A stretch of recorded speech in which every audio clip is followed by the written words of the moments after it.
Okay, now introducing our esteemed speaker, TJ Woodward. He's a revolutionary recovery expert, best-selling author, inspirational speaker, and addiction treatment specialist.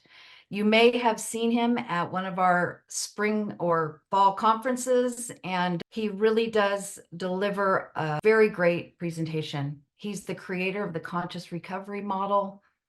And he is a thought leader on wholehearted.org. Please, if you haven't visited wholehearted.org, please do. They have a wonderful offering of presentations with leaders in the industry like TJ Woodward. He's the author of best-selling books, Conscious Being, Awakening to Your True Nature, Conscious Recovery, A Fresh Perspective on Addiction, and Conscious Creation, 5 Steps to Embracing the Life of Your Dreams, as well as the co-author of accompanying workbooks. So you can find those on Wholehearted or Amazon. All right, TJ, thank you again for being here today. Oh, wonderful. I'm so honored to be here. I want to start by expressing gratitude to Cadet for the invitation and also for to Wholehearted for the connection, making the connection. And I did present, I guess, a couple years ago at the conference in La Quinta, and it was such a beautiful experience. I love being in person, and I also love an opportunity like a webinar like this where we get to connect with maybe more people because we can drop in virtually. So isn't it wonderful that technology allows us to be together in this way? As was mentioned by Janice during the webinar, please drop any questions into the Q&A. I will periodically stop and just ask if we have any questions. So what we're talking about today, as Janice mentioned, is conscious recovery, looking at spirituality as part of recovery. And I want to start with asking the question, what are the 4 rooms of existence? There's an Indian proverb that says we're a house with 4 rooms: physical, intellectual, emotional, and spiritual. And if you're like me and you like acronyms, it's really easy to remember pies, a slice of the pie or part of our life. Everyone is like this house with 4 rooms, and many of us spend time hanging out in one room. Maybe 2 rooms are our favorites. Maybe there are some rooms that we don't go in as often. So the idea with the conversation of the 4 rooms is to take a look at how physical, intellectual, emotional, and spiritual, how addiction might show up in those 4 rooms, how mental health concerns might show up in those 4 rooms. But even more importantly to me, it's how does recovery show up in those 4 rooms? And of course, we're going to be focusing on that spiritual room. Most treatment, in my experience, focuses primarily in the intellectual and the emotional rooms. As a matter of fact, I've gone to many, many conferences, as I'm sure you have, and a lot of times the information is delivered in a very cerebral way. We learn a lot, in other words, a lot of facts, a lot of brain science, and that, of course, is very important. But when we look at, it's kind of a buzzword, but holistic, integrated care, true holistic care, truly integrated treatment really does address all 4 of those rooms. And so, as I said, what we're going to be looking at today is what would recovery look like in the spiritual room? And before I read this part, I wanted to just to ask, and we're not going to go around obviously and give our answers, but if we think about what the spiritual room means to us, and if there are 200 people on this webinar, I'm going to guess we would get 200 different answers for that. So as we explore the spiritual room, it's important to identify, to recognize, and just to name, honestly, that spirituality is one of those words that can be a loaded word for some people, or it can be a word that will mean something to someone, and someone else will have a very, very different experience of spirituality and a very, very different definition. So I'm just going to read this. Often neglected in recovery work is the spiritual room from which we can consider the spiritual questions. Because to me, spirituality is about the question. It's about being in the curiosity. And some of the questions that might be related to the spiritual room in recovery is what is, or what are, we could say, the root causes of addiction? What is the underlying condition of fragmentation and disconnection that can lead people to addiction or addictive behaviors? And how then ultimately, how can sitting in the room of spirit, we're going to explore what that means. How can sitting in that room bring us to a place of deeper healing? I like to be as provocative as possible. So I want to invite a possibility that our entire industry start to shift some of the language we use that is much more empowering for the person. And one thing that I would love to see us change is for us to start using the word healing instead of treating. In other words, instead of saying we are an addiction treatment center, we would say we are a healing center or a wellness center. And I know a lot of people have started making that shift. And even though that may sound like semantics, to me, it's really, really fundamentally different to only treat the symptoms versus getting down to these deeper spiritual root causes that might drive addiction. And so the model that I created in 2017, and just to back up a little, I've been in recovery since 1986. I got sober when I was 1. I got sober when I was almost 21. And I promised myself I'd never work in the field. I'm not going to do that addiction treatment thing. I see my friends doing it. I'm going to focus on my own recovery. And I didn't start working in the field until I was a little bit over 20 years sober. And in 2008, I started working in the field at a program called Altamira in Sausalito up in the Bay Area. Incredible program. I still partner with them. There's still a tether to them in such a beautiful way. But what was really striking to me, I came into the field and I came in with maybe a little different question than some people were asking. And this question that I asked myself in 2008, 2009, 2010, when I was early working in this field, has became the foundational principle of conscious recovery.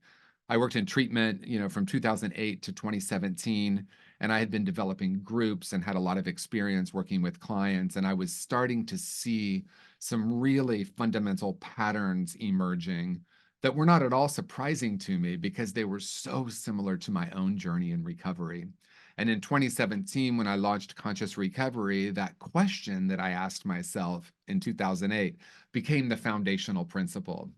And the foundational principle is underneath all addictive behavior is an essential self that is whole and perfect. And this is different in some of the models. And the reason that I created this as the foundational principle is profoundly simple. And that is, if we are looking for what's broken in our clients, there's a higher probability that we're going to find it. Most of our clients, I would say roughly 100% of our clients, come into treatment or come into therapy or come into a counselor's office carrying so much shame. And in my experience, shame doesn't heal shame. So if I believe that I'm working with this client and they're broken and it's my job to fix them, not only does the client feel that, but it's also really exhausting. I remember when I worked at Altamira that first year, we had 48 beds. And I remember walking up one day and thinking, if I thought there were 48 broken humans on the other side of this gate and my job was to fix them, that would be really exhausting. So I started playing with this idea of the question, what gets created or what would get created when I start to view my client as whole and perfect? And what I want to say about this, because some people do push back a little on the word perfect, I'm not talking about perfectionism, nor am I talking about this idea of looking perfect on the outside. The key word in this is essential self. There is an essential self that regardless of what has happened and regardless of what we've done, there's a place within us that is unharmed and unharmable. And to me, that's the foundation of what it means to view our clients or ourselves through the spiritual lens. In conscious recovery, I identify the 3 root causes of addiction. And I'm going to pause there and say, when I say the 3 root causes, I don't mean these are the only causes. I'm speaking primarily in this spiritual room. In the spiritual room, or in my experience of working with clients, and absolutely in my own journey, part of my journey was being suicidal at 18 months sober and not knowing what to do, and meeting a woman who took me on a journey to rediscovering myself. So in the spiritual room, in my experience, the 3 root causes of addiction are unresolved trauma, spiritual disconnection, and toxic shame. For today's discussion, I want to focus on spiritual disconnection. And I'm going to tell just a little tiny piece of my own story, and then we're going to see if there are any questions. So if you want to add questions to the Q&A right now, this would be a fantastic time to do it. My own journey is a memory. I have a very distinct memory, and I can still feel it in my body of feeling like the luckiest human alive when I was a little kid. Just absolutely open, curious, connected. I remember just like feeling the sun on my face and watching a butterfly and just mesmerized by life. The reason I say that is that is the foundational principle that we come in as this whole and perfect being. If you look at a small, like an infant, how could we possibly look at a little infant and say, look at you, you damaged human, right? Or look at you, you broken human. The reason I say this is this spiritual disconnection piece through traumatic events in my own journey, being born into a family where my parents were in a loveless marriage, both wonderful humans, really not in love with one another, staying together for the kids for 20 years. A lot of sex addiction on my dad's side of the family, and a lot of sexual trauma on my mom's side. Like they had found each other. There was a lot of active eating disorders on my mom's side as well. So even though I didn't grow up in what we would call an alcoholic home, there was addiction that ran rampant in my house. I remember the messages I heard about, what it means to be a boy. Don't throw like a girl, don't talk like a girl, don't walk like a girl. I mean, all these messages that I was receiving that I just wasn't man enough. And I'm thinking, I'm 7, first of all. But speaking of 7, when I was 7, I had a profound experience of closing my heart. And that is what I'm talking about when I'm talking about spiritual disconnection. Through these traumatic events, which I could spend the entire hour talking about, but I will spare you that, I decided some really key things about myself. And I had an experience where I felt like I separated from that effervescent, joy-filled boy lying in the backyard, mesmerized by life. So when we look at these root causes, we look at unresolved trauma by a broad definition. I'm not a massive fan of the term big T, little t, because one person can have an event that is highly traumatic, and a person sitting next to them, that wouldn't be a big deal at all. So it's really, in so many ways, it's less about what happened and more about what we decided about ourselves. That's the spiritual disconnection. And that disconnection from our true nature is what creates this belief that we're broken. Another way to say shame, I am broken, right? We all have heard by now the difference between guilt and shame. Guilt is I believe I've done something wrong. Shame is I believe I am wrong. So whether if you're watching now and you're a person in recovery, thinking about when you walked into whatever recovery looked like for you, do you remember feeling broken and damaged? And in my case, there were a lot of people around me supporting that. And it was kind of old school back then in 1986. The message was like, sit down, shut up, you don't know anything, your best thinking got you here, those kind of messages. So I had so much shame, and then it felt like there was more shame on top of it. So at that 18-month mark, when I was suicidal and didn't know where to turn, and I met Mary Helen, who became my mentor, she took me on this journey of rediscovering my true nature. So I want to pause there and see, Janice, if there are any questions at this point. I'll just periodically stop and ask if there are any questions. We have quite a bit of time together, which is wonderful for me. Do we have any questions at this time? No questions at this time. Okay, so everyone, please put some questions. I like to say questions, comments, smart remarks. It's all welcome. Because I did see a question pop up. I don't even have my glasses on, but I did see one pop up. So let's see what that one is. Okay, we have, so that is that the basis of motivational interviewing? Thank you for that question. I absolutely love it. I think motivational interviewing is a profound practice because some of us, myself included, came into the model where it was like, I'm going to tell you what to do, right? And first of all, who wants to be told what to do? That's the first thing. But secondly, the greatest gift that I ever gave myself, and it came painfully, I will tell you, was to recognize at a deep level that I don't know what another human being needs to do. And there was a lot of freedom in that. So the idea of motivational interviewing is that we ask questions instead of making statements, and we ask open-ended questions so that we can take the focus off of us and the focus on the client and see if they can start to explore. Yes, and so I'm going to go a little deeper with all of this, and it might come up later in a slide, so we might repeat it, but that's okay. The observer effect. Quantum mechanics is now measuring that when we have a desired outcome in an experiment, there is a dramatically higher probability that we will discover it.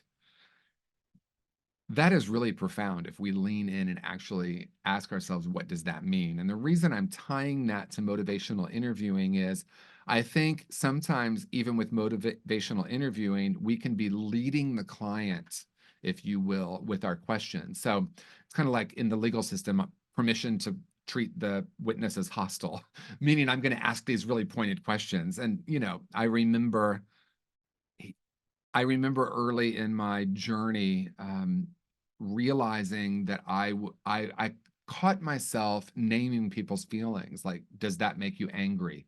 And I know that's not motivational interviewing because we want to ask an open-ended question, but we could technically be using motivational interviewing and say something like, in what ways does that make you angry?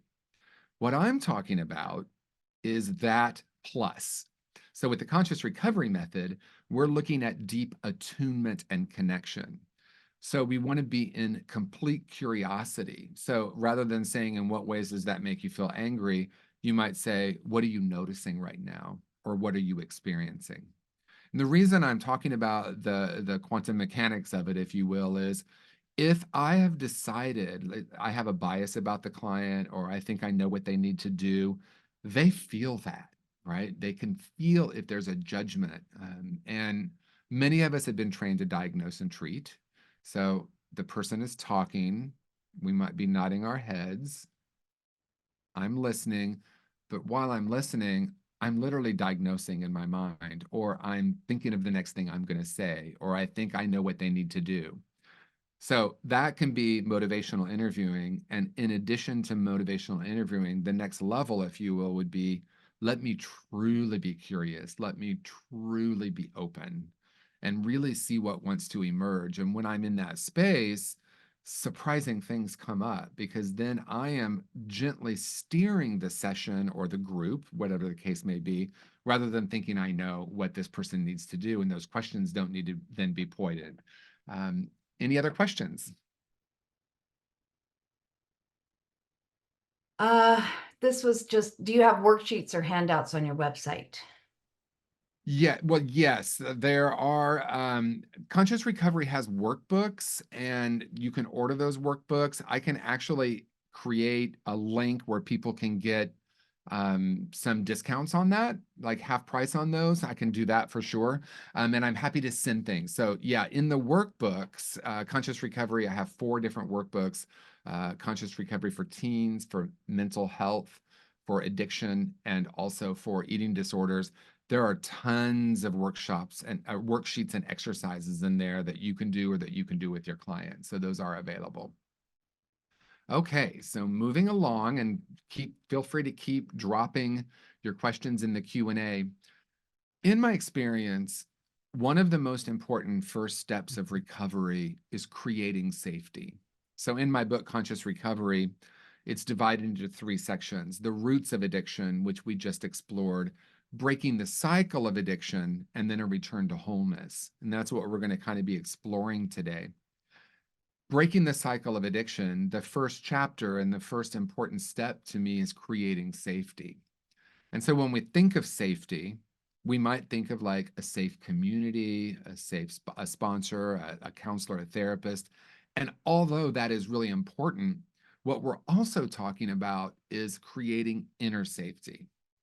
And for the conversation that we're having today as counselors, we're going to look at or ask ourselves the question, how can I create safety for the clients who I work with? What is the best way that I can be truly present for them so that I can create a safe space where they can start to explore? And I want to acknowledge that when we talk about the first principle of conscious recovery, underneath all addictive behavior is an essential self that is whole and perfect. Having someone even start to play with that as a possibility, to me, starts to create so much safety. Because a lot of times when we think about trauma treatment, trauma healing, us as counselors, as therapists, as clinicians on how we treat trauma, we might say things like, it's beyond my scope. I'm not trained as a trauma specialist. And although that very well could be true, we want to look at the possibility that there are things that we can do that are in our scope of practice that can help contribute to healing trauma, healing shame, and helping people reconnect. So it's very true that we want to follow our guidelines and our professional boundaries on what is in our scope of practice. And I want to acknowledge that a lot of times people think healing trauma is going back and talking about the trauma. And in that way, that could be beyond our scope if we're not trained in that. When is the client ready? How do I create that safe space for them to start to explore? What we're going to look at in this conversation here for the next few minutes is, as we're talking about the spiritual room, because as a reminder, that's the theme of this webinar, how we address recovery through the spiritual room, there are things we can do spiritually for someone to help them in their trauma healing process and reconnecting with their true nature and healing their shame that doesn't involve us needing to go back and address the trauma directly, so that we can, in great integrity, stay within the scope of our practice and also create a safe space for our clients to start to explore. I have this idea. My mind really likes simple. I like things to be very simple and straightforward. Maybe my mind is just simple that way. But I think that, or my experience has shown me that perhaps it's a provocative statement, but I think maybe the number one recovery tool that we can offer someone is giving them the space to actually be present with themselves. That is something that is within the scope of every human's practice. I can learn how to be present, be open. I like to use the acronym COP. I'm learning to be a COP, curious, open, and present, and allow someone just for a few moments to sit with themselves. Bessel van der Kolk's work, he talks about, of course, the body keeps the score, which we know trauma is in our body. But he also says trauma doesn't show up as a memory, it shows up as a reaction. So sometimes when we're working with our clients, there might be this moment of intense emotion, and there might be this sense that the person is wanting to run away from now. And we can, with great integrity and within the scope of our practice, whether we're counselor, therapist, coach, whatever our role is, to just invite someone to see if they can be present with what they're feeling. What are you noticing right now? What are you feeling in your body? Not let's go back to the trauma, because we're not really addressing the past, we're addressing the present. We're addressing what's in the room right now. And so going back to the observer effect, I have heard counselors over and over say things like, well, she's just not ready yet, or he's just not ready yet. And we want to be really careful about that, because is that true? Or is it true in the way that I think what they have to do in order to heal? Or is it also possible that I'm projecting that maybe, and this is, I think, also maybe a very simple statement, the number one thing I can do for my clients is my own healing. And so if I'm uncomfortable with someone, whether it's an emotional response, conflict in a group, or even someone talking about trauma, if I start to feel uncomfortable and I haven't healed some of my own trauma, I might consciously or unconsciously interrupt the process. I have witnessed time and time again someone saying, oh, let's not address that in group. Why don't you go and talk to your therapist after group about that? I understand the spirit of that. But if we can just hold a little space, like, Oh, what are you noticing right now? What are you feeling? I think sometimes we're afraid that we're going to trigger the other clients if we're facilitating a group, for example. And I use air quotes because I like to use the word activate rather than trigger, because it's not the situation that's triggering someone, it's the wound. And if we can be present with a person in the group or in a session and just say, what are you noticing? And that can be so powerful. Not let's go back and talk about the sexual trauma, or let's go talk about the traumatic event of the death of your parent. That might be something we process, but that might also be more appropriate in deep trauma work. But in real time, if someone is bringing something up, can we be present with it just long enough to allow some space? And to me, that's what creates true safety. My observation, the observer effect, as I mentioned before, am I viewing them as not able to handle it? Am I afraid that I might do something that would cause harm? These are, of course, important questions to ask, but I think sometimes we might be afraid and we might default to like, oh, it's easier to shut it down. But in my experience, that's the true healing that can come when we're talking about looking at recovery through the spiritual room. I did see some questions pop into I love that I can at least see the questions coming into Q&A. So Janice, what do we have? Okay, we have, how do you engage with the client who is strongly opposed to any spiritual aspect of healing recovery? Great question. I might not use the word spiritual with every client, because that might be a loaded word for someone. One of the exercises that I like to do, and it's actually in the Conscious Recovery Workbook, but I've done it in group as well. I would ask people in a check-in, for example, this could be a really informal group, ask someone, and this could be in an individual session, you could do this as well. What did you grow up in terms of, what did you grow up with in terms of religion? What did you grow up with in terms of spirituality? What to you are the similarities and the differences between religion and spirituality? So you might have them write it out. If it's in a group, you might brainstorm that. Like I might put a line down the middle of the board and put religion on one side and spirituality on the other, and then have the group brainstorm it. And you could literally have 45 minutes of just the brainstorm, because someone might say something and you could say, hey, how does everyone feel, or what does everyone think about which side of this it belongs on? And then you can ask someone, based on your own definition of spirituality, might it be part of your recovery?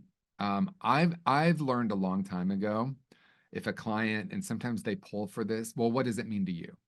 Sometimes people want us to tell them the definition, and truly, that is not my role, right? And I learned it the hard way when one client just pushed me. Like she just like, no, I want to know what your definition. And I gave her the definition, and she was like so irritated with me because for my definition didn't match with her definition, and she felt like then there was like conflict there. So I would start by saying, what does spirituality mean to you? I mean, I've worked with plenty of people who say, I'm not interested in spirituality.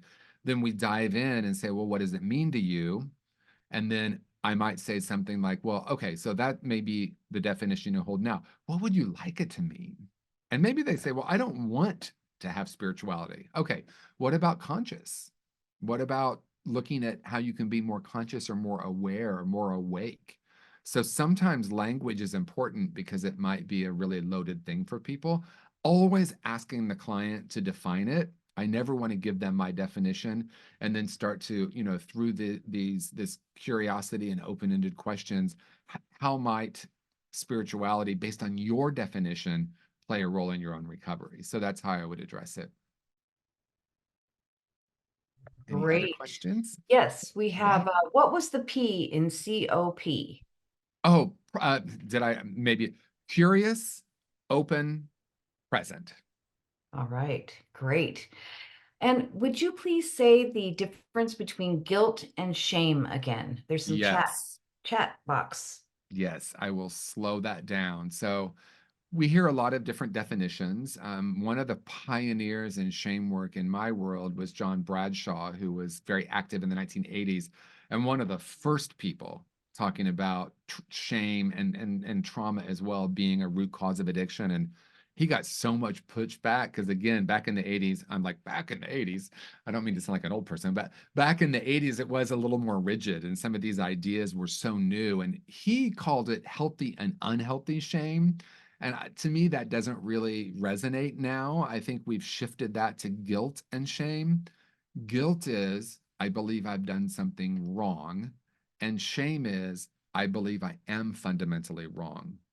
And we do work with guilt and shame very differently. Guilt is behavioral. We actually, I think the way I would say it is if I can start to move someone through openness, through safety, through asking questions, if we can move out of shame and into guilt, that's a wonderful thing because feeling guilty about someone might be my conscience saying, I probably shouldn't steal from people, or I probably shouldn't gossip, or when I gossip, it does not feel good to my soul, right? So guilt can actually be a motivation, and it is most often behavior or a behavioral. We would say you would fix that behaviorally, right? You would heal that behaviorally. This is why in the 12-step movement, amends are so important.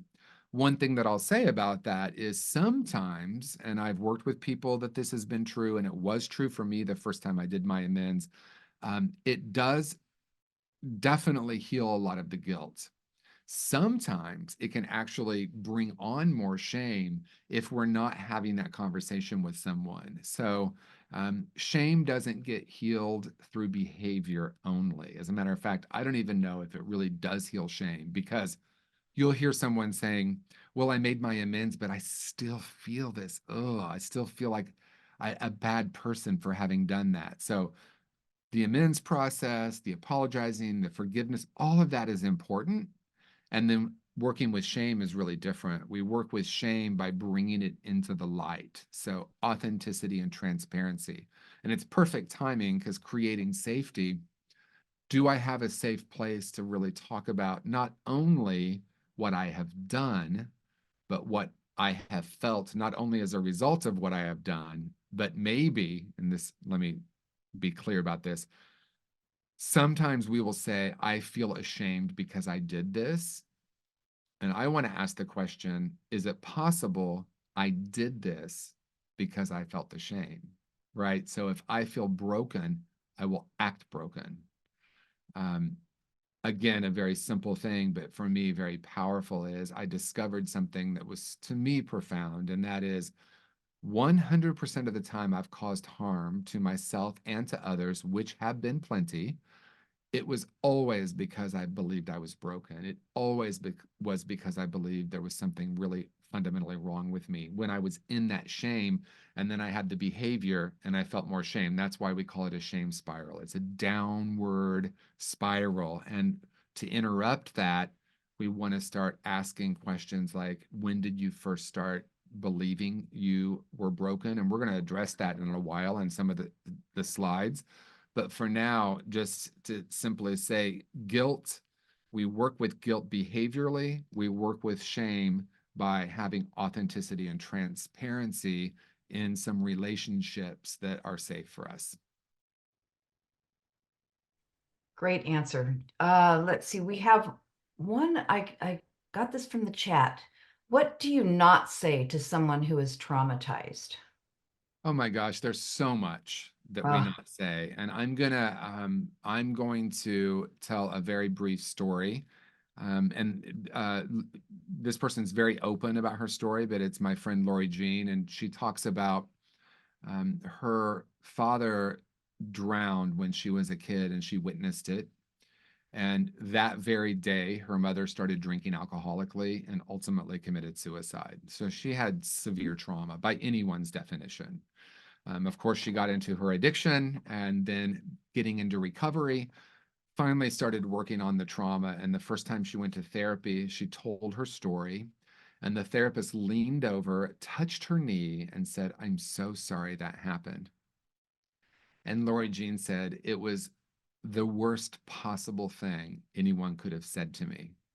I don't want someone to feel sorry for me or to be sorry about my story. I wanted to be seen, to be acknowledged, and in some way be empowered that I could heal this. So I would not ever want to say to someone, I'm sorry, that happened. I would not want to ever say to someone, does that make you sad? Does that make you angry? We would say, as you note, as you're talking about this, what are you noticing? What are your thoughts and feelings that you're experiencing? What is present for you at this moment? I worked with, well, and I'll come back to that. Hopefully I'll remember. Something that's been really present for me lately is several friends, colleagues, people are starting to talk about their own sexual trauma. And a lot of times a well-meaning counselor or therapist will say to someone, it wasn't your fault. I would never want to say that to someone. And the reason is because when we have a trauma at a very young age, our brains aren't even developed enough to understand what's happening. So we go into an automatic response, the fight, flight, freeze. Now we say fawn, but we shut down in some way or we run away in some way. And that becomes this automatic response that we have. And when it comes to sexual trauma, a lot of times young people blame themselves. And I understand the spirit of telling someone it's not their fault, but instead we want to say things like, what did it feel like for you then? Are you aware of that? Are you aware of anything you decided about yourself because of that? I've worked with a few people who said, I went back for more because there was pleasure there. And not many people are willing to talk about that. And we never want to go into right, wrong, good, bad. We just want to explore how they felt. The young mind, and some of you probably are much more versed on childhood development, but I know at certain ages, young ages like 4 to 7 or 2 to 6, our mind is very concrete. Mommy yells at me, I must be bad. Dad is never home, I must be unlovable. And it's something that the brain isn't developed enough to understand. So when we start to heal that, sometimes the modalities are like opposite action, affirmations, change the narrative. And that's only in the mental room. We want to help someone get down to when they decided it, because our brains aren't developed enough to understand when it happened. So it's not a cognitive healing process only. We want to get down to that root. That's where we do the inner child work. And we're going to talk more about that too in a little while, but I hopefully that answered your question for now. We don't have any other questions right now. Okay, here we go. This is where we're going to start talking about this idea of the unconscious. So if you plant a maple seed, what do you expect to see? A maple tree, right? Would it be unrealistic to expect to see an elm tree? Again, my mind loves simple metaphor, and I think this one's really powerful. If I plant a maple seed, most likely if something grows, it's going to be a maple tree, right? And would it be unrealistic to plant a maple seed and expect to see an elm tree? So we're using that as a metaphor for what is trapped in the unconscious. And this is one of my favorite quotes from Carl Jung. Until you make the unconscious conscious, it will direct your life and you will call it fate. Until you make the unconscious conscious, it will direct your life and you will call it fate. And how does this relate to the room of spirit? Now we're going to get down to, in this next piece of this webinar, we're going to get down to how do we actually start to heal some of this? If it's true that the root causes of addiction or some of the root causes are unresolved trauma, spiritual disconnection, and toxic shame, how do we actually start to heal that? And if you go back to the metaphor of the tree, most treatment focuses on the branches or the leaves. In other words, the symptoms and behaviors. What you can see is this tree, and this tree might be addiction issues, this tree might be overeating, this tree might be difficult relationships, this tree might be a mental health diagnosis. And some treatment is so great that you even cut the tree down while they're in treatment. But if we haven't addressed what's in the seed or the unconscious, they're going to leave treatment. And then after that, that same tree is going to grow back. So if I have an I'm not lovable seed, I am going to have an I'm not lovable tree. And that's going to look like difficult relationships, not being, now it's common to say, I keep attracting toxic people, or why do I keep, my partner's a narcissist, my boss is a narcissist. And that's the tree. It's showing up as this repetitive pattern. We want to get curious about the roots, because when we start to heal that, we start to grow a different tree. It doesn't mean we don't focus on the symptoms and behaviors. It doesn't mean we don't do all of the work that we do in the mental room and the emotional room. In this spiritual room, we want to start getting down to what I call core false beliefs. And I say I call it that because I add the word false, because I want to acknowledge that these are lies we've picked up about ourselves. In 100% of the clients I have worked with, I have seen people carrying around ideas like, I'm not good enough, I'm not lovable, I'm not worthy, I'll never amount to anything, or some variation of that. That's that seed. And if we want to go a little deeper, it's really not just a core false belief, it's a core false frequency. Now, if that sounds a little out there, I think most of us are on the West Coast, so it might not. But if frequency or energy sounds out there, it's actually science. Frequencies align, vibrations align. I think it was Nikola Tesla that said that if you want to talk about the future, you're going to talk in terms of energy and frequency. How that shows up for our work is it's not it's not just a thought, right? So if I'm working with a client, or if I'm working with myself in the mirror, and I'm saying, I've discovered that I have this belief that I'm unworthy, the tree would, working with the belief, or the mental room, would be challenge that thought, look for examples of when that hasn't been true. Try acting the opposite, right? Opposite action we hear in CBT and DBT. All of that is really useful. And then we, in addition to that, if we want to get to a deeper healing, it's, where did this originate, and what's the vibrational frequency that you are carrying about yourself? So I'm going to give it as an example in my own journey. I believed I was unlovable. And it wasn't like I was walking around saying to myself, I'm unlovable, I'm unlovable, I'm unlovable, because it wasn't in the conscious, it was in the unconscious. And in the unconscious, at a very early age, I not only made a decision that I was unlovable, I started feeling that very deeply. And I don't just mean emotionally, I mean vibrationally. So I would walk into a room, and my strategy, by the way, was please love me, please love me, please love me, which is also called anxious attachment style. Oh my gosh, he hasn't texted. Oh my gosh, he hasn't texted. He must not love me, right?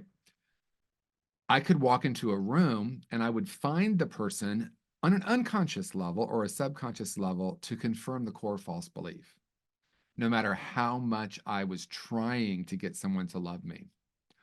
And if someone truly was available to love me, I would recoil or repel from them.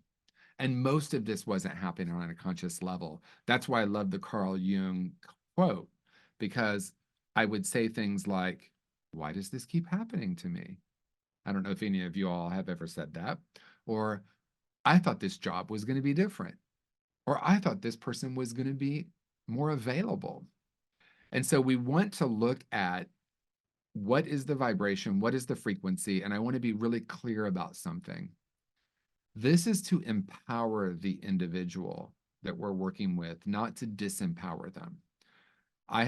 Someone said that it sounded like I was victim blaming because I said something like, if someone has a very deep, I'm unlovable wound, at the most extreme, they might find themselves in an abusive relationship that becomes physical. And they thought I was saying it was their fault that they were in these relationships. I'm not saying that at all. We never want to say it's okay to be in that. Just like drinking or using drugs, we want to stop that behavior, remove ourselves from the situation. But that's where the journey begins, not where it ends. Of course, we want someone to have physical safety, but what is it happening within me? Because usually there's a pattern of choosing that on an unconscious level. So on a conscious level, we're not saying, that was a choice or you should have had more willpower. We've heard those kind of things about addiction or about people in abusive relationships. We want to say, is there something in your unconscious that has you continuing to choose this? Sometimes we'll hear people say, well, that was modeled by my parents. My dad was abusive to my mom. That can be true, and there's something deeper. And the deeper is, not only is that what I believe I'm worthy of, but I literally will seek that out on an unconscious level. It's empowering because if that is true, we can start to heal that, remove ourselves from a situation that is abusive, do the healing, and then we start to have a different choice. That's what Carl Jung's talking about. Bring it into conscious awareness, and that can be painful. If you're anything like me, some of those things that I had buried in what we call the shadow, I would have been, thank you very much, fine with them staying there for the rest of my life. I didn't want to acknowledge that I had these deep core shame wounds, but it was so empowering to be able to bring them to the surface. So because we have these core false beliefs, then we have brilliant strategies. So core false beliefs leads to BS, brilliant strategies, and that strategy is trying to manage the core false belief. So the question that I would ask someone, what am I bringing to the session? That's for those of us who are counselors and clinicians.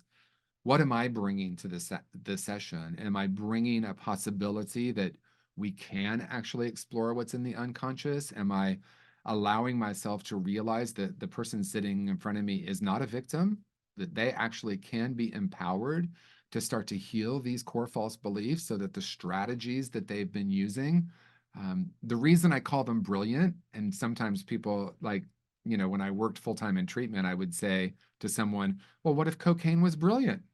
They're like, what are you talking about? It was horrible. We jump to how we call them coping mechanisms. I like to start with, how have they been brilliant? How did they serve you? And it's always tied to the core false belief. So if I'm walking around believing I'm unworthy, I might act better than everyone. So I might get labeled as arrogant or entitled.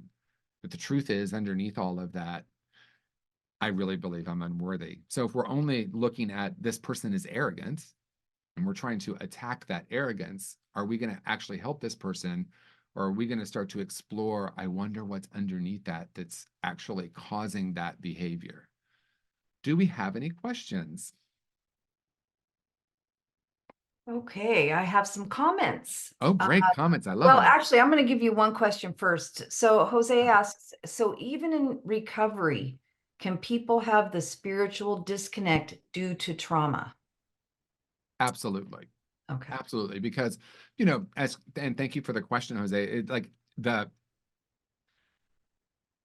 cliche is like, you take away the alcohol or the drugs or the sex or whatever it is that we are considering to be addictive, and then we're left with ourselves, right? So like once we get sober, that doesn't mean I'm automatically reconnected. In my experience, and I see it in a lot of people's experience, we use some external things first, right? This is why 12-step programs can be so brilliant, because we find a safe group. I remember 1 year into my recovery, my sponsor said, you go to like 12 meetings a week. When are you spending time with yourself? And I was like, how dare you? I'm a good recovery person for going to so many meetings. Look how good I am. And I think he knew that I was terrified to be alone with myself. And he actually said, I want you to choose 1 day a week. And for the next 2 months, you're not allowed to go to any meetings or call anyone. You just are going to be with yourself. And I was like, no way.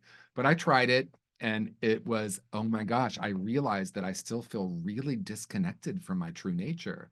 And in my case, as I said, in the extreme case of that, I felt suicidal because I did feel so broken. I did not have, or I didn't understand that I had a connection with my spiritual self. So for some, it's a process, right? We start by creating a safe group. That's where people will say, let us love you until you can love yourself. That's a very powerful statement, right? Let us allow you also to learn how to be with yourself, as is an important step. So traumatic events cause a shift in our body, in our thoughts, in our emotions, and in our room of spirit. And the healing in all four of those is possible. Brain science, as all of you know by now, brain science is showing us that we actually can change our brain. We change the neural pathways. This is powerful. In other words, trauma happens. I have a permanent issue with my brain that can never be healed. I think the days of us saying you have a permanent condition that can never be healed but only treated, I'm going to invite us to take a look at that. What if we can start to heal this? And I don't mean you can heal your addiction so you can drink again, but can I actually heal the underlying root causes? Can I reconnect with myself? So that was a very long-winded way of saying, yes, it's quite possible. If anything, we might even be more aware of it being sober in early recovery, for example, aware of that disconnection. Great. Okay, Sylvia asks, what do you think about the existence of a space of nothingness between the whole of our past and the here and now? Okay, ask me one more time. What do you think about the existence of a space of nothingness between the whole of our past and the here and now?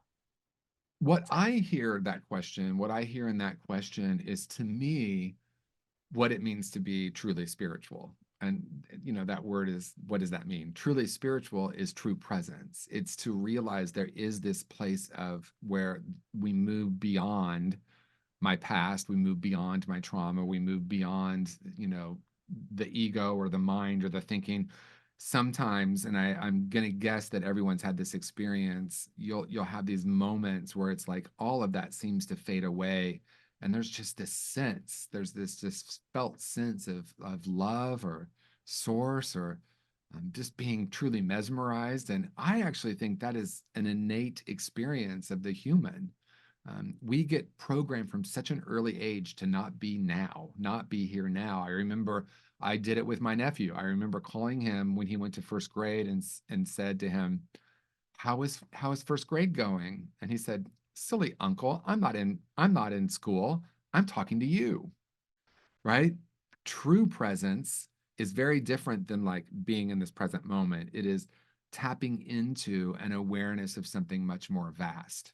And that's why some spiritual traditions will say things like the great unknown or the great mystery when they define spirituality. A lot of Native American cultures or traditions will say the great mystery, right? Because I'm trying to figure out something that is really an experience. So we can, yes, tap into that place of true presence. I think that's what you're asking. And if not, ask again for clarification. We can talk about it more. Great answer, TJ. Thank I you. have a comment from Lindy. She just said this is such good material and I really appreciate this topic. Thank you, Oh, thank Lindy. And then Raphael says, I think spirituality is realizing how much we don't know, which kind of ties into your last answer. Amen. That I remember, I'm kind of laughing because I remember when I was new in recovery, people would say, the older I get, the less I know. And I'd be like, they're so humble. Actually, it's very true because I really used to think I needed to know everything. And I know where that came from for me. That came from this sense of brokenness. So I had to like look really good on the outside. Look goodism has been an ongoing thing for me. So for me to say I don't know was terrifying, but now it's liberating to actually that to me is the spiritual journey. That's why I like to say curiosity. Um, where religion can come in is it comes into beliefs, and then when there's beliefs, then we look at how my beliefs are different than yours. And if we want to go even deeper, look at like how we've been conditioned to believe that we live in a polarized country. I think we actually just have polarized thinking. We've been Mhm. conditioned to have that. And so then I'm constantly saying, I'm different than you because we have a different idea about this. But being in this space of like, I truly don't know. Like, I don't know what God is or what source is. I can try to explain the experiences I've had or what I see, or I don't know what it means. I don't know what happens after we die. That seems to always be a question that comes up. That is so much freedom because what I'm doing is I'm disengaging the mind's need to figure it out. And I drop from a thought to an experience. And to me, that's the most important thing we can offer our clients. That's why, with the conscious recovery curriculum that I've created, it's not psychoeducational. We're not teaching them something.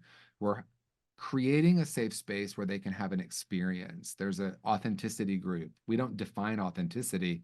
We have an exercise where people get to be really authentic and feel that. And then they walk away saying, I don't know what just happened, but I feel different. Something just shifted. Great. Okay, I have a question from Herman. How do you calm a trauma response? So the trauma response, I'm hesitating because there's two different answers. Is it a trauma response for me or a trauma response for a client? So I'll just address both. Um, for me, I'll use an example. When my nephew was 2 or 3 years old, and he would have intense emotional experiences that we label as meltdowns or like acting out, but truly he was having a very intense emotional experience. I realized that if I would get down on his level and simply be present with him, he would start to calm down. And I've done that with so many clients. I used to be the person that they would call in if someone was having emotional dysregulation. In other words, losing their blankety blank, blank, blank, packing their bags, F this place, I'm leaving. You guys all anger or whatever it is, that's that intense emotional response. And there were two things I would say to myself. One, what they're upset about is not what they're upset about. And that came from the Course in Miracles. What I'm upset about is not what I'm upset about. Because if they're having this intense emotional response, it's not about the room change. It's not about the phone privilege. It's not about, which meeting they're going to or whatever it is that activates that. If it's a massive response like that, most likely it's historical more than what's really happening now. So what they're upset about is not what they're upset about. I wonder what it is. The second one is I'm going to look for what's whole about them. I'm going to look for that internal perfection.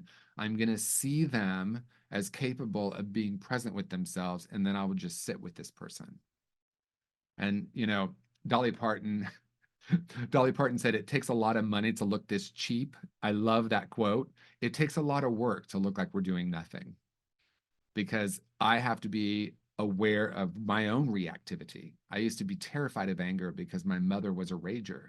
So I had to learn how to regulate within myself. And the term regulate, I'm not a massive fan of, only because it implies that we need to change it. And really what we want to do is, can I be present with it?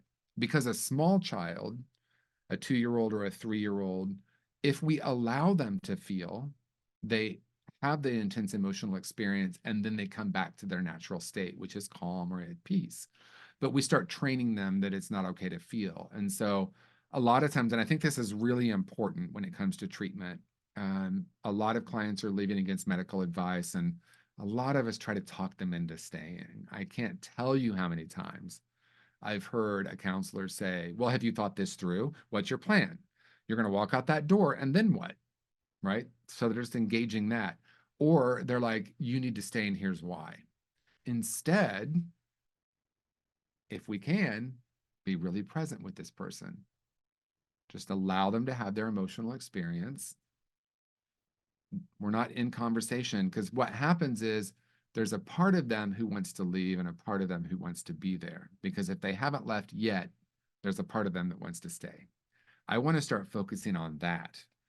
Look at the wholeness in that person, allow them to have their emotional experience, and then remarkable things happen. Once they start to calm down, then we can ask something like, are you aware of what's really happening? Are you aware of what's getting touched? Right? So that is, I think, perhaps, I hope that answered your question, because that's the way I do it for myself as well. Right? If I'm having an intense, trauma response, whether I'm, facilitating a group or, listening to someone's story and I'm noticing that, it's just about feeling that, noticing where it is in my body and breathing, and just allowing it to be there, not trying to change the experience. Great answer. Veronica asks, what are your thoughts when people say fake it till you make it?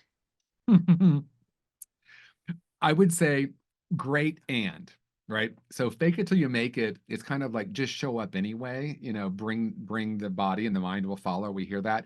I think there's power in that. I'm not going to deny that. Fake it till you make it can be like, I'm going to just pretend right now that I believe I'm capable of showing up to this job interview. I'm going to show up anyway, those kind of things. I think there's a point at which we want to say, okay, I've been faking it till I make it. Now let's start to look at this model. What are the core false beliefs? What are the brilliant strategies? And how am I aware of what's really happening? So I think it's a both and. I think it can be a nice bridge, but I think it's pretty behavioral, right? So it's like if you think about the maple tree, that's in the seed. I mean, it's in the branches of the leaves instead of in the seed. Nothing inherently wrong with that. That's great. And let's also do the deeper work. So I think it's a both and. Got it. Okay, I have one more for this section. What do you say to someone who is abused by a spiritual person, trust issues, and is shut down to Yeah. all spirituality? Yeah. I would say I honor them, I honor them, and I honor them. And one of the things that I find often emerges, whether I'm doing a training or a webinar, I think a lot of times we think it's what do we say? And I think it's, of course, a very valid question, and it is important, and I will address it. But we know that only 10% of communication is verbal.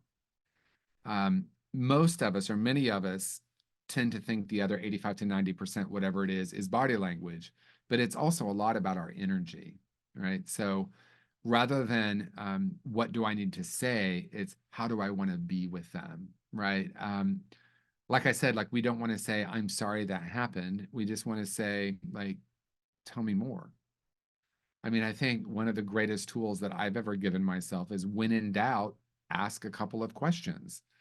um, Tell me more can be really powerful. Tell me more about what you're experiencing. Tell me more about that situation.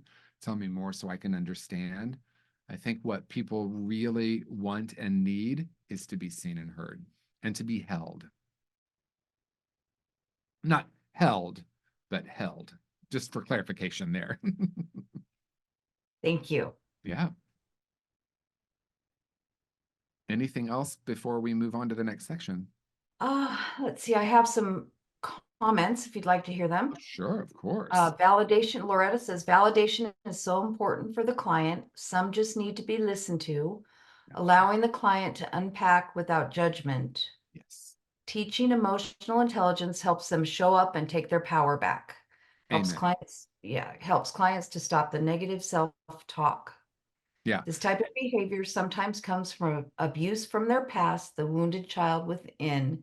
It becomes a learned behavior, and sometimes the client isn't even aware of the repeated behavior. Absolutely. As a matter of fact, most often they might not be aware, or quite often, let's say quite often. And I love what you're saying because we really model that. And really emotional intelligence is modeled more than the way I think we teach it the most powerfully is through modeling it. I remember, and I'm sure everyone on here relates at one point, you've heard a client tell a horrific story, but they're smiling or like the affect isn't matching the story. And sometimes I will just say, can we pause for a moment? I'm just noticing myself feeling really sad and I need a moment with that. And just let them, kind of experience that, oh, I'm pausing to feel. Not like I'm sad you're telling me this story, because it actually will help them open up. But sometimes it's like, and I know some therapists or counselors would point that out. Like, I noticed you're smiling while you're telling this terrific story. What's that about? I would tend to actually say more like, oh, can we pause for a moment? I'm noticing myself feel sad. What are you noticing? Sometimes we model it in that way, and it's really a beautiful thing. Great. Loretta says, I love everything you're sharing, and that she loved that response to her question. Oh, So beautiful. Thank you, Loretta. let's go ahead Okay, and move on for now. perfect. Let's see what's next, everyone. Oh, we're in conclusion. Okay, so we have some time. So everyone get your questions, comments, and smart remarks ready. But in conclusion, what I want to say is as clinicians, we have a responsibility to do our own work so that we can create a safe space for our clients to heal. The great news is that not only is it a more effective approach, but it's also energizing for us. So I do want to spend a couple of moments on this concept of the energizing power of presence. Um, if we could all raise our hands, and I would ask whoever has felt burnout, who has ever felt burnt out working in this field, I would hope we would all raise our hands because at some point we might have felt burnt out, overburdened by the work that we do. And I have this idea And it came through really just observation of myself and other clinicians that when I felt burnt out and exhausted, it was almost always because I was trying to get the client to do something. Almost always it was thinking that I had to fix a broken person. Might have been subtle. The last comment used the term judgment. I love that. Judgment restricts, curiosity expands. So if I'm in any kind of judgment, I might get burnt out. There's heavier energies around that, right? So like if I, am facilitating a group and I'm thinking that I need to like rigidly control where it goes and darn it, they just won't do what I want. And I start getting exhausted when I'm willing to be fully present and curious. I wonder what's wanting to emerge. I remember one time I did a group on conflict and these two clients literally got in an argument. And I was like, what could be more rich than doing a group on conflict and having conflict in the room? So I just spent a half an hour with that conflict, allowing them to like have the conflict, inviting them to move a little deeper. And I was like, wow, that was really energizing for me. Like that was very cool. If I would have thought they shouldn't be in conflict, oh my gosh, it's my job to shut them down. Everyone needs to be safe, right? No one was going to hit anyone. Um, the idea that I can be fully present and curious, going back to curious, open, and present, I have discovered that it can be really energizing. Now, I can still feel very physically tired. I used to facilitate 4 90-minute groups in one day plus an individual session. I was tired at the end of that day. I did that for a couple of years. Um, and I was spiritually energized. I wasn't feeling like, oh my God, these people aren't getting better. Why am I doing this work? Right? That spiral. It was more like, wow, the energizing power of presence. The more present I am, the more curious I am, the more energized I feel. And I also know that it's much more beneficial for the other person, whether it's a group or an individual session, when I allow not the group to do whatever it wants. My job is to steer it, but my job isn't to try to overly control it. Then I feel energized. And that becomes such a profoundly simple, I'm going back to that, a profoundly simple way of being. When I'm curious, we discover a lot more than when I'm in judgment. I did a talk several years ago called Checking Our Unconscious Biases in the Therapeutic Relationship. Made me sound so smart. But really, all I was saying is, what are my ideas about the person sitting in front of me? Do I have a judgment? And I invited people, it was online, so I invited people to watch a slideshow and just showed a lot of different types of people, a lot of different relationships, people with very obviously different political leanings. And the invitation was just to see if I noticed something in my body, right? Am I, oh, am I? And that energy shows up. And in my personal life, I can have whatever political ideas I have, and I can have those as my points of view. If I'm signing up for this work, especially if I'm working in treatment, the question I would say is, does my judgment prevent me from being truly present with the person sitting in front of me? Is it okay for me if this person has a different religious view or political view or lack of any of that? And can I be equally as present? Um, I noticed that certain clients I just really like. Certain clients I have some sort of little something. And if I'm not curious about that, that's going to show up in the room and that can be really depleting. And that's really, maybe that is the sort of in conclusion conversation. Of course, we still have time for questions, but the conversation of how curiosity will expand, not only for the client, but also for me. Like, wow, I'm learning so much about myself. Can I move beyond my judgments? I don't think the mind is ever going to stop having a point of view, but I do think that we can move into a place of curiosity. Okay, questions, comments, smart remarks. I think we have like 15 minutes left for that. We do. And I have Arthur would like you to talk a little bit more about the house with 4 rooms. Yeah. So physical, intellectual, emotional, and spiritual. There's actually in the conscious recovery curriculum, we actually have a group where we brainstorm that on the whiteboard. So we make a cross, right? So you have the four quadrants, and you label physical, intellectual, emotional, and spiritual, and then ask clients to brainstorm what lives in those four rooms, right? So physical room, exercise, physical room, my jacket, that's a physical thing. My body is a physical thing. The house I live in is a physical thing. And then what would be the physical aspects of addiction, right? So someone might say genetic predisposition. That could be something in our physiology. Intellectual and emotional and spiritual. And sometimes people, when we get to the spiritual room, there's a lot of like, I don't know what that means. So sometimes it takes a little prompting. Um, I do think a lot of the therapeutic models, and rightfully so, live in the emotional and the intellectual room. What are your thoughts about this? What is the story about that? What are your beliefs about that? How do we challenge those beliefs? What are the patterns? What are you feeling? What are you noticing emotionally? And all that is so important. But it seems like the physical and the intellectual room in many ways the physical and the spiritual room in many ways get overlooked in treatment. Sometimes we'll be like, well, they can go to the gym if they want. So the physicality, sometimes just being in our bodies can really help. And doing, tests on people physically. The spiritual room, of course, is where I'm passionate. It's what is your deeper meaning? What does purpose mean to you? Who are you truly without your story? What would healing look like and feel like? Where do you feel the most connected? So when we get to that spiritual room, sometimes people will say belief, and I will gently challenge that, because a belief is a thought. And sometimes people push back, and that's okay. Because to me, the spiritual realm is more about when I feel connected, when I feel peace, when I feel love, when I feel like I'm on purpose. So integrating all four of those rooms, if we're going to say we're holistic treatment or we're an integrative treatment program, integrated, we would want to ask ourselves, am I spending some time every day with my clients addressing all four of those rooms? Diet, healthy eating in that physical room.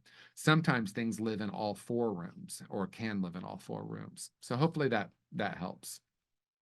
Great. There's a comment that I think follows up to your answer nicely. Loretta says, I let my clients know that we all do self-care work through I'm sorry, know that we all do self-care to work through our stress and emotions.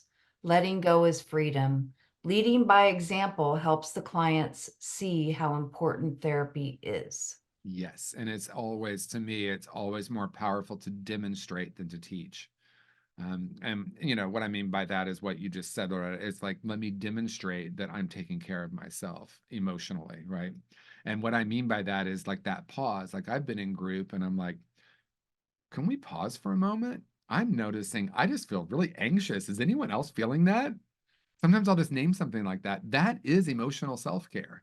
A lot of times people think of self-care as like, I'm going to take an extra day off. I'm going to go, to the spa. I'm going to go meet with my therapist. And of course, that's self-care.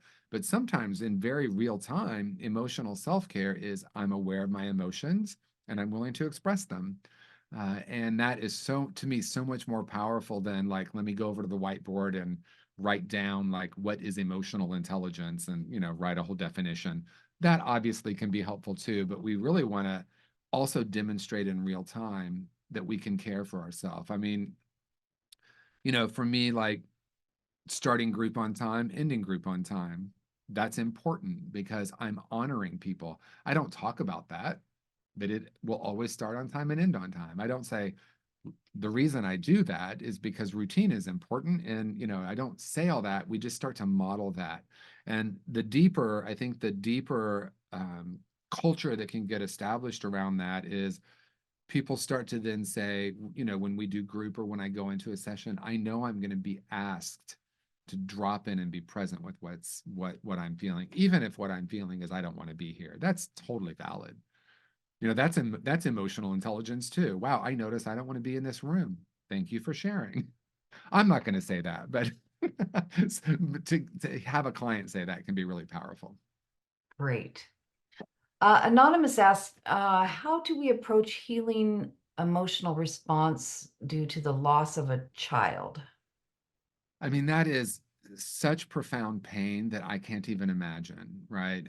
So I think the number one thing I would say to someone, and has been said to me in times of grief, whatever stage of grief I'm in, whatever you're feeling is perfectly appropriate. Um, when we do the inner child work, for example, we don't want to say to our inner child or to our client, for that matter, everything is going to be okay, because that's implying that it's not okay now. And in the same way, we want to say it's okay that you feel that way. If addiction is numbing out our feelings, or I want to feel more of that or less of that, then recovery is about learning to be present with our feelings. So that kind of loss is something I've never experienced, so I can only imagine. Obviously, I've worked with people who have had that experience. The number one thing we can do is more about how we're being than what we're saying. And the words I might use is, I would say something like, one of the greatest gifts that was ever given to me is I was told whatever I'm feeling is perfectly okay. It's okay to be happy. It's okay to be angry. It's okay to be sad. It's okay to feel like I want to blame myself. It's okay to just be present with that. What are you noticing? What are you noticing? What are you noticing? Because that really is, obviously, that's the way we heal, is we, through grief, we allow ourselves to feel that, because most of us have a mechanism to shut it down. I remember when one of my good friends died, it was either overdose or suicide, we don't know. And I was young, and I remember just losing it, right? Just letting myself fall onto the floor and cry. And then there was just something that just turned on and just shut it down. And I was like, it was startling to me. And then I couldn't really access the feelings anymore. And like that shutting down, that's what keeps the grief alive. That's what keeps it, continuing. So it was useful for me, because I got to say, wow, I have a really interesting internal mechanism that can shut my emotions down. So if I can be a model for that, and always ask, what are you noticing? Whatever you're feeling is perfectly okay. So the inner child work is, it's okay to feel sad. It's okay to be angry. It's okay to be scared. So that really is how we would work with that. It's a beautiful response, TJ. Thank you. Okay, Sylvia asked, what do you think about multicultural guidelines and about race and ethnicity? I would say the more we can understand, the better, because all of us are holding biases. I think that is the invitation. So the more education we can get, the more awareness we can have around that. We do want to be careful not to assume, just because of a person's race, that they're going to have this exact experience. I think that's something that can become people. I think sometimes people want it just to be like, let me just check a box, so that, and so sometimes, like, gay people feel this, people of color feel this, Latinos feel this, right? It's more like the cultural awareness. I mean, I remember, I'm thinking right away of working with a young woman. Her family was from India, and the cultural differences around how she would talk to her parents or not talk to her parents about her own recovery were really different than maybe what I would have experienced, right? So we always want to, like, learn, be open. But I think the deeper work, so let's say in the spiritual room, we would want to say, what do I not know? Let me be curious. Let me be open. If I'm making an assumption about a person because of their race or their gender identity, let me notice that. I'm not going to say that to the client. Hopefully, I have a great clinical supervision that I can go to, or someplace I can take that and just say, I noticed I made an assumption about someone because of their race. If it's really safe, we can do that. Because what happens, I think, a lot of times is we want to go to the training to learn how to say it right, because we're afraid we don't want to say something that's offensive.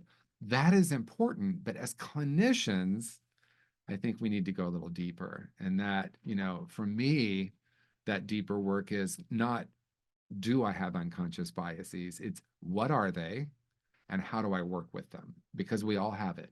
We all have a bias, a program, a belief. Some of it is generational. Some of it is our own cultural upbringing. Some of it is what's in the collective, and some of it's just our own individual experiences. And if I am not aware, going back to Carl Jung's quote, if it's in the unconscious, it is directing the session, it is directing the group. I am saying something or treating someone differently. I remember being in a safe enough environment where I could talk about, I have a sexual attraction to a client and it's very challenging for me. One of the things that I discovered was I wasn't very present with someone I was attracted to because I didn't want to have them perceive that. And there was a safe enough container where I could talk about that. Because if I don't talk about it, it gets buried. And if it gets buried, then it comes out in all sorts of ways. So on the surface, we want as much training as possible. And then the deeper work is just really being present with myself every moment and not going into what's wrong about it, but what's it creating, right? What is my bias creating? Am I the right person to really help this person? And what needs to be healed within me so this judgment or this preconceived idea of a person isn't affecting the field, if you will? It's a very important question. Thank you. It a great answer too. Thank you. Okay, Laura, this is kind of a long intro, but I think it's very important, and I think it's a great question to kind of wrap up. We might have time for one more after this, but Laura says, I came across conscious recovery when I was in Texas, and Andrea facilitated the groups. It was life-changing and helped me understand more about myself and what recovery is for me than any other form of recovery styles I have tried before. CR, conscious recovery, is so complementary to all other paths of recovery and really addresses the origins of addiction and supports in laying the foundation so necessary for long-term healing and recovery. What I learned and am still learning from conscious recovery has been so transformative and healing. I am so grateful to be on this path of recovery and to be at a point in life where I am now preparing to take the role of the counselor. Question: how can one continue to carry the message and bring this modality into group settings? And are there training opportunities for folks who would like to share the contents of your book and workbook in group settings? Oh my goodness. Well, first of all, I might cry. That was so beautiful. Thank you. And then my mind is like, can I have a copy of that to put on my website? But yes, Absolutely. there are so many opportunities. So I collaborate with wholehearted.org. Love Wholehearted. We've created two different training opportunities with conscious recovery. Well, there are three different conscious recovery courses on Wholehearted. One is conscious recovery for people in recovery, great for clients. And for ourselves as well. The other one is conscious recovery for healing professionals or for professional healers. That one is an in-depth study of conscious recovery. It's me doing some sessions. It's me going deeper into the core concepts. And then there's also the newest one is called The Power of Presence, which is my one-day training that I do at treatment programs and throughout the country and now the world, helping people have an experience of true presence. So all three of those are on Wholehearted. In addition to that, I have two exciting things. We now offer a free version of conscious recovery for treatment programs. So if you go to consciousrecovery.com, go to I Am a Treatment Program, you can sign up for the free version. That'll get you some training videos. It'll get you access to not only half price on the books and workbooks, but it will also give you access to the actual curriculum, which is different than the books and workbooks. So I've created 24 experiential groups. And then the last thing I'll say about that is I do trainings. I train and certify individual counselors and coaches in my model.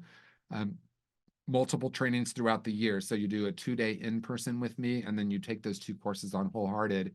So that's the certification process. So there's a lot that we're creating to offer more training. And just thank you for that. I just love that it had that personal impact on you. I have a vision, and I agree with you. It really folds in. The intention is to fold in with any other model. So I'm always grateful to hear that it's helping. Great. And Laura says, yes, you can use that comment on your website. And also it was treatment, not Texas. So that was my error there. Oh, but I thought, oh, it could be. There were a couple of programs in Texas using it. So, okay. Someone says, I love your presence. I will search into conscious recovery. I am in awe of how safe I feel. Thank you so much. Somebody else said, I just downloaded all 3 books you have on Audible. Oh, thank you. And there's just so much love pouring out from this chat box and this Q&A. Thank you so much, TJ. You brought so much value to so many people today. And my heart was touched by all that you said. And I know personally, I took a lot of what you had to offer to heart. Just beautiful work. Thank you. I'm so honored to be with everyone. So grateful. Yes.